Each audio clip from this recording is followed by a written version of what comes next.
যে দলীয়করণ, এই দলীয়করণ রাষ্ট্র কাঠামোর সব জায়গাতে হয়েছেই, স্বয়ং নির্বাচন কমিশনের ভেতর হয়েছে।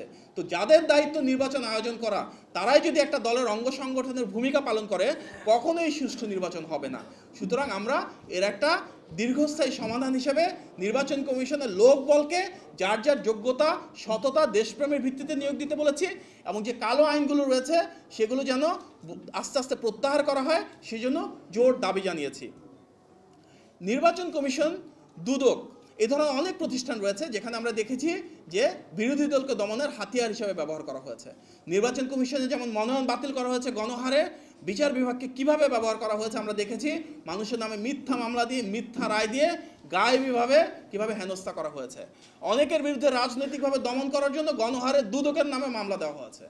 এখান থেকে বের হয়ে আসার জন্য আমাদের প্রস্তাবনা হচ্ছে এ ধরনের যেগুলো সাংবিধানিক এবং বিধিবদ্ধ প্রতিষ্ঠান রয়েছে, যেগুলো খুব স্পর্শকাতর, যেগুলোকে রাজনৈতিকভাবে ব্যবহার করে বিরোধী দলকে দমন করা হয়েছে গত 16 বছর, এগুলোতে প্রধান যে পদগুলো আছে নিয়োগের ক্ষেত্রে আমরা অল পার্টি পার্লামেন্টারি ভেটিংয়ের কথা বলছি। অর্থাৎ কি, একটা পার্লামেন্টে যে রাজনৈতিক দলগুলো প্রতিনিধিত্ব করে সবার সমন্বয়ে পার্লামেন্টের ভিতরে একটা কমিটি করা সম্ভব, এবং রাষ্ট্রের যখন খুব গুরুত্বপূর্ণ কোনো পদে নিয়োগ হবে, সেটা হতে পারে নির্বাচন কমিশনের ক্ষেত্রে, হতে পারে দুদকের প্রধানের ক্ষেত্রে, হতে পারে যে হাইকোর্টের ক্ষেত্রে নিয়োগের ক্ষেত্রে বিচারপতিদের, হতে পারে পুলিশের প্রধানের ক্ষেত্রে, সেখানে আমরা সবার অংশগ্রহণে একটা মত বিনিময় নিশ্চিত করব, যেন যারা ক্ষমতাসীন দল তারা চাইলেও নিজের দলের ডিএনএ দেখে লোককে আওয়ামী লীগের মতন বসাতে না পারে। এর মাধ্যমে সব রাজনৈতিক দলের একটা প্রতিনিধিত্ব রাষ্ট্রের সবচেয়ে গুরুত্বপূর্ণ যে নিয়োগ প্রক্রিয়া রয়েছে সেখানে নিশ্চিত করা হবে। আমাদের 17 থেকে 31 পরবর্তী যে 15টা দফা রয়েছে, সেটি হচ্ছে কীভাবে জনকল্যাণের মাধ্যমে প্রতিটি মানুষের জন্য অর্থবহ এবং অন্তর্ভুক্তিমূলক উন্নয়ন নিশ্চিত করতে হবে। এখানে বলা হচ্ছে যে আমাদের শ্রমিক যারা রয়েছেন ওনাদের অধিকার এবং অর্থনৈতিক মুক্তি যেন নিশ্চিত হয়, সেই জন্য কার্যকর পদক্ষেপ গ্রহণ করা হবে।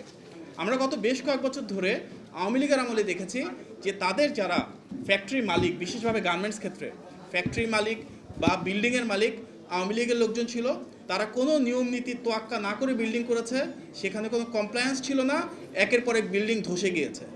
কারণ কি? কারণ তারা নিয়ম নীতি মানে নাই, ক্ষমতার অপব্যবহারের মাধ্যমে এই সেক্টরটাকে নিজেদের মতন সাজিয়ে নিতে চেয়েছে।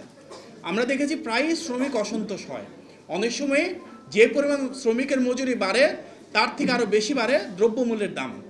এ কারণে 31 দফাতে আমরা একটা মডেল আকারে প্রস্তাবনা দিয়েছি সবাই মিলে, যে ইনশাল্লাহ ভবিষ্যতে বাংলাদেশে এই ধরনের প্রাতিষ্ঠানিক খাতে, অর্থাৎ গার্মেন্টস, টেক্সটাইল সহ যে সব ইন্ডাস্ট্রিতে একটা মিনিমাম ওয়েজ বা বেতন থাকে, তাদের সেই বেতন প্রতি বছর আমরা দ্রব্যমূল্য যেই হারে বাড়ে সামগ্রিকভাবে, যেটাকে আমরা বলি মুদ্রাস্ফীতি, অর্থাৎ একটা দেশে চাল, ডাল, চিনি, তেল, গ্যাস, বিদ্যুৎ, বাড়ি ভাড়া, পরিবহন ভাড়া সব কিছু মিলে যত % বাড়বে, আমাদের শ্রমিকদের বেতন আমরা প্রতি বছর সেটার সাথে আনুপাতিকভাবে একইভাবে বাড়াবো।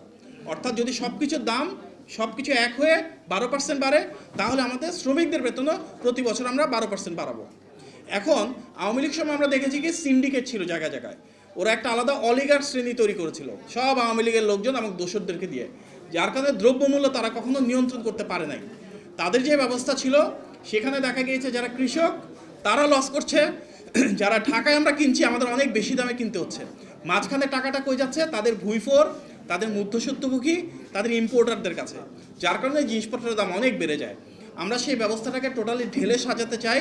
আমাদের লক্ষ্য এমন একটা ব্যবস্থা তৈরি করা যার মাধ্যমে যারা কৃষক তারা তাদের প্রাপ্য যে মজুরি, তাদের যে প্রাপ্য ইনকাম সেটা পায়। এই জন্য ইউনিয়ন পর্যায়ে আমরা একটা করে ক্রয় কেন্দ্র স্থাপন করতে চাই। ইউনিয়ন পর্যায়ে ওই ক্রয় কেন্দ্র কী হবে? আমাদের কৃষক যারা রয়েছেন ওনারা ফল, ফসল, সবজি, বা যারা খামারি রয়েছেন গরু, ছাগল, হাঁস, মুরগি লালন পালন করেন, ওনারা যে জিনিসটা বেচবে সেইটার সাথে অন্ততপক্ষে 10% প্রফিট ধরে রাষ্ট্র তার কাছ থেকে ইউনিয়ন পর্যায়ে কিনে নেবে। কিনে মাঝখানে যে মধ্যস্বত্বভোগী সংখ্যা রয়েছেন তাদের সংখ্যা যতটা পারে কমিয়ে এটা আমরা বড় বড় জেলা পর্যায়ে, বিভাগীয় পর্যায়ে নিয়ে যাব। এর মাধ্যমে কি হবে? এখন যে ব্যবস্থা যে কৃষক লসে বেচছেন, খামারি লসে বেচছেন, আর আমরা ঢাকা থেকে কিনতে যাচ্ছি তার থেকে 10-12 গুণ বেশি দামে কিনতে হচ্ছে, সেই জিনিসটা টোটালি চেঞ্জ হয়ে যাবে। কৃষক একটা ভালো টাকা পাবেন, আমরাও যারা কিনবো সম্ভাব্য অনেকটা কম দামে কিনতে পারবো। এর জন্য ইউনিয়ন পর্যায়ে আলাদাভাবে আইটি প্রয়োগের মাধ্যমে ডাটাবেস তৈরি করতে হবে, সব কৃষকের একটা তালিকা তৈরি করতে হবে, কৃষকদের জন্য আলাদা একটা ফার্মার্স কার্ড দেওয়া হবে, এবং প্রত্যেকটা জায়গায় জায়গায় কোল্ড স্টোরেজের একটা আলাদা নেটওয়ার্ক তৈরি করা হবে, অর্থাৎ দেশ জুড়ে ইউনিয়ন পর্যায়ে অনেকগুলো কোল্ড স্টোরেজ তৈরি করা হবে।